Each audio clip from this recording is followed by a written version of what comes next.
So I'm walking through a campus hallway one day and was minding my own business, deep in thought about where I was headed and how I was going to intervene. And I step in this big squishy wad of, I don't know, it was like some kind of supersonic Play-Doh stuff.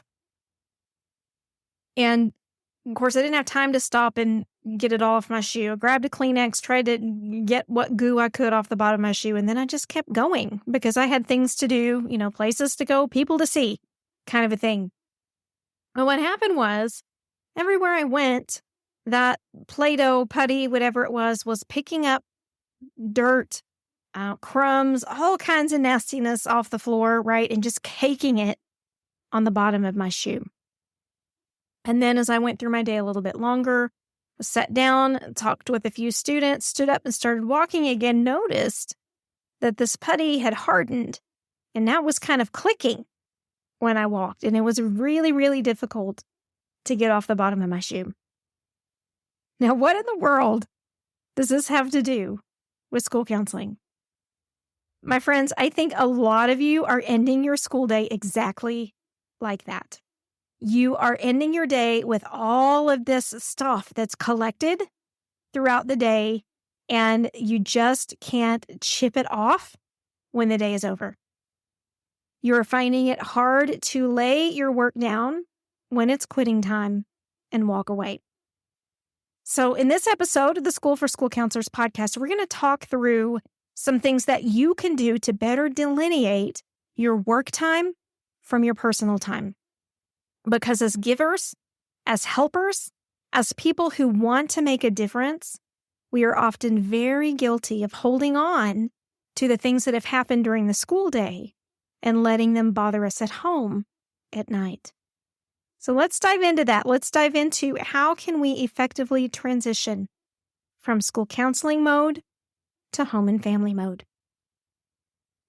I have talked about this a lot with beginning school counselors. I've done quite a few workshops with different organizations and things like that about, beginning in school counseling, the things they didn't teach you in grad school, which there's a lot, right? If you haven't heard, go back to one of our very first episodes. I'm thinking particularly about episode 1, episode 2, maybe episodes 4 and 5 as well, just kind of talking about the expectation of what it's going to be like to work in school counseling versus the reality. And often there is a stark contrast there. So if you're a first-year school counselor or even a second year, I'm not telling you this to scare you by any means, but I do want you to be prepared, right? And we know logically that what we're taught in grad school is that perfect world scenario. It's that, ideal pie-in-the-sky version of what school counseling is. And then we get boots on the ground in a school and we realize that now we're in the real world. And nothing wrong with that. It comes with a lot of awesome challenges, a lot of opportunities to learn and grow, not only as a school counselor, but to learn about yourself. And so that's never a bad thing. But as we navigate this territory and this terrain, as we exert so much mental energy trying to decide, what's going on with students? How can we help? What's the best course of action? Why are they doing what they're doing? What are they missing? What are they lacking? What are they needing? How can we support them? How do we get their parents on board? Do they have enough to eat at home? All the things that we think about in a day, multiplied by the hundreds of students that are in our charge, that mental load can become pretty overwhelming. And the funny thing about it is, when we're in that frame of mind, you would think that at the end of the day, you just kind of want to slough it all off and walk off and say, I'm done with that today. I'll worry about it tomorrow. Kind of like a Scarlett O'Hara in Gone with the Wind, right? I'll worry about it tomorrow. That's not the reality. The reality is, I'm guessing, sometimes, if not a lot of the time, you tend to carry those worries and frustrations home. And while I think that's very normal for all of us, I still do it from time to time. If I have an especially complicated case I'm working on, if I have a really disturbing turn of events with a student, right? Some days you have those days where they all of a sudden decide to disclose something and you feel like you've been punched in the face, right? Those days, I tend to err a little bit more on the side of taking some things home with me. But most of the time, I'm able to kind of draw a line and to be able to recognize this is where my day ends. This is where my personal time begins. I'm not on the clock anymore. I'm not a school counselor right now. I'm a wife. I'm a mom. I'm a family member. I'm a community member. But that's really hard to do. So my primary suggestion for this is something called a transition ritual. Needs to be something that you do to signal to yourself that your school counseling day is over and it's time for your you time to start. And as I mentioned, I've taught this to beginning school counselors a lot. It's a neat idea. It's a neat signal for you to be able to transition from one phase of your day to the next. It is often difficult to implement, and so it's often neglected a lot of the times. And it seems silly that something so simple could make such a difference, but I really do believe that it's powerful. When we can find a good transition ritual, it's going to help reduce your stress level, and it's going to help you feel healthier as a human being. You are going to be able to turn into feelings of relaxation, letting things go a little easier. It's going to provide your brain that mental cue. It's time to release. It's time to move on. It's also going to give you a better work-life balance. And I've talked about this quite a bit already, but you have to consciously transition from work to personal life. It gives you permission to really jump into your after-work hours. Do the things that you want to do or the things that you need to do without worrying about everything that's happened before. And I bet that sounds really silly, but guys, there's some science behind this. This is a real thing. You are going to have improved well-being mentally as well. You are going to be able to be more present when you're off of work, be more present with your family, with your friends, with your loved ones. You're going to be able to have greater clarity of mind without trying to process all the things that have gone on in the day and attend to what you need to attend to now. So you need to have that clear, distinctive line. And really, when you're able to give that undivided attention to your kids, to your significant other, to your family, it's going to make everybody feel better, right? It's going to be that cascade of oxytocin. Everybody's going to feel more connected, more linked together, more loved and fulfilled. And that's good for everybody. So there are a lot of different kinds of transition rituals that you can try. I will tell you my personal transition ritual after I go through this list. I'm going to give you lots and lots of ideas, and I don't want to sway your opinion with what I do before you hear all the other things. So here's some ideas for some transition rituals. And again, if you're like me, I tend to be at times a little persnickety, a little jaded. It automatically makes me want to turn my face away from them. But if you will give this a chance, I think you're going to see a great return on your investments. Number one, physical activity. So a short walk, a jog, some exercise, something like that between work and home is going to do wonders. Now, if you have a day like I have, typically you're laughing at me right now because it's very, very hard to fit any dedicated exercise time into the schedule. So if this one doesn't work for you, don't worry about it. But if it does, it's a great way to transition from one phase of your day to the next. Second, if you're a journaler, doing a little bit of reflective journaling, it could be something as simple as, just having one of those little notebooks in your car, writing down the things that you don't want to forget for the next day, and then leaving them there. Literally leaving them there in the book. You can pick them up tomorrow. It is amazing what that mental space can do for you. I will tell you, I do that at night because often I'm up working on school for school counselors things. I have a lot on my mind, a lot of things I want to do. And I found I was having some difficulty sleeping. I can sit and do a brain dump when I'm ready to cycle down, get ready for rest time or for family time. And then I can pick those ideas back up later. My brain is not trying to keep a lot of tabs open in the background, trying to not lose those thoughts. And so that's really important. So journaling could be a great transition ritual for you. Third, mindful breathing or meditation. I don't think I have to tell you about the benefits of those. You're already very well versed in the benefits of breathing and the benefits of mindful meditation. We know it helps everybody. It doesn't matter who you are. So that might be a great approach.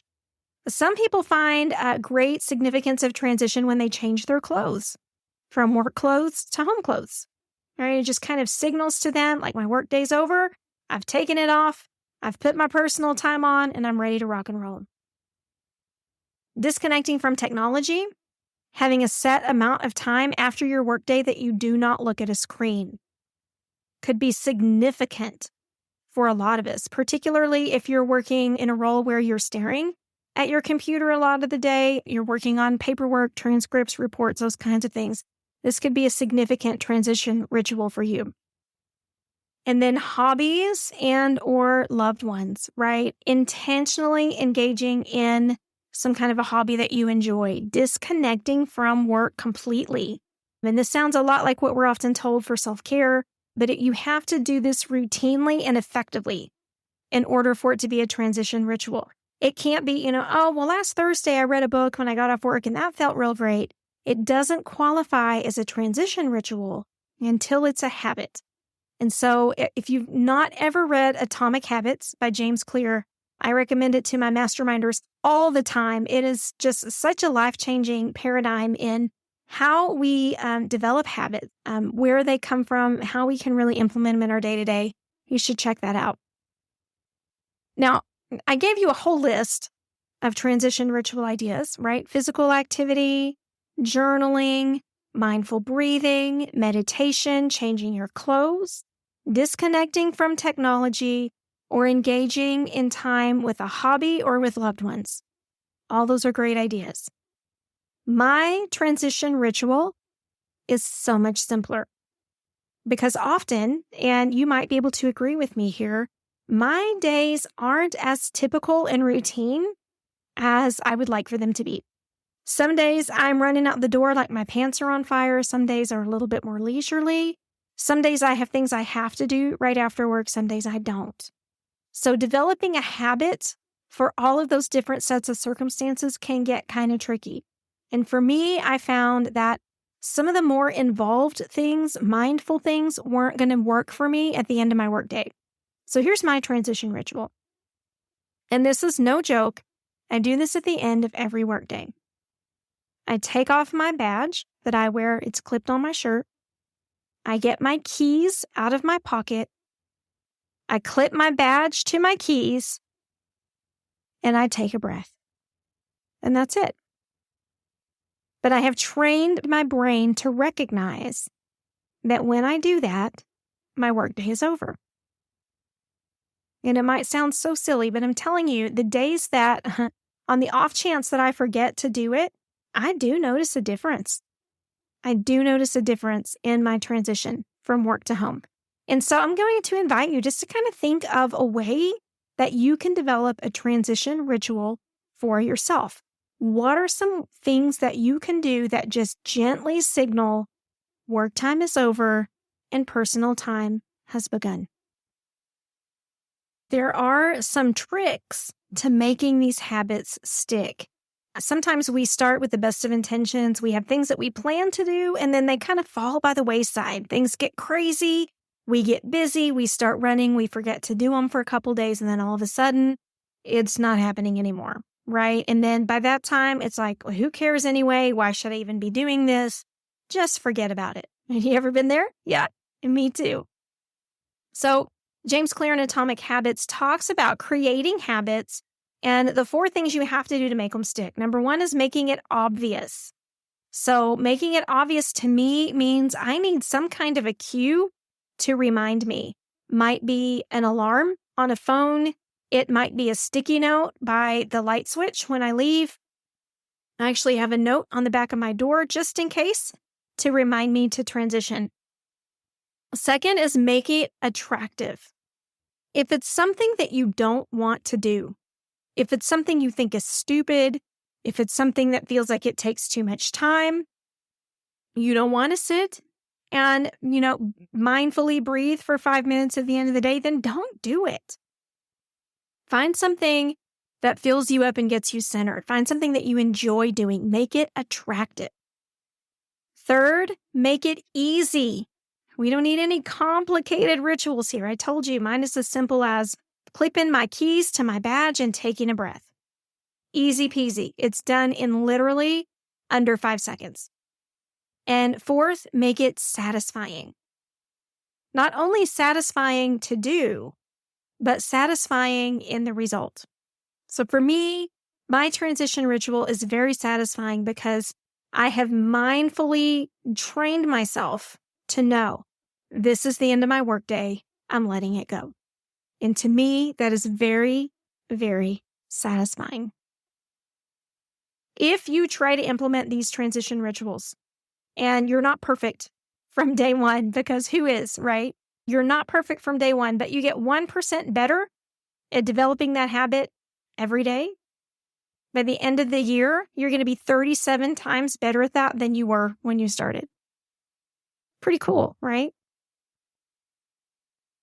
And so there are some things that you can do to catalyze this habit, to remind yourself and really make it happen. I mentioned my sticky note that I have on my door just in case to remind me to let go of the workday. Again, a calendar reminder, phone reminder, a smartwatch reminder, something like that to signal to you it's time to let go. We're done for the day. Calendar reminders to remind yourself in 15 minutes, we're shutting down. In 10 minutes, the day is over. Now, some of you feel like you don't have that kind of control in your day. You don't have the ability to do that. But I think this is what a lot of people mean when they talk about boundaries, right? And drawing a boundary about the end of your workday. I think what they're really meaning is you've got to remind yourself to stop so that you don't feel obligated. Y'all, it is so important to have transition rituals in place. And every single person that I've talked to that has really thoughtfully implemented the idea has come back and told me what a game changer it's been for them.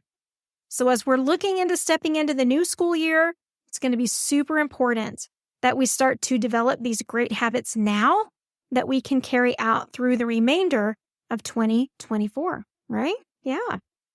So speaking of 2023, 2024, the new school year is upon us. I want to remind you, our best year ever event starts July 25th.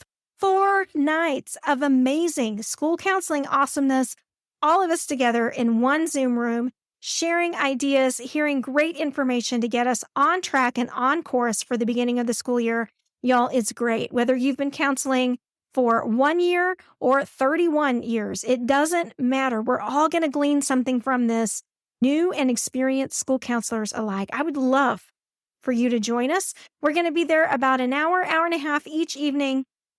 We've broken it up because we know a lot of you are back on duty and you just didn't want to think about work until you had to think about work, right? Everything is 1,000% live. It's going to be happening in real time. You're going to be able to jump in and ask questions as they come to mind. None of this formal hand raising or waiting for chat comments or anything like that. Let's just go for it. You can get all signed up and get your ticket at schoolforschoolcounselors.com/bestyearever. We'd love to see you there. Speaking of the best year ever, I hope you have the best week ever. I'm going to look forward to speaking with you again here very, very soon on the School for School Counselors podcast. Until then, take care.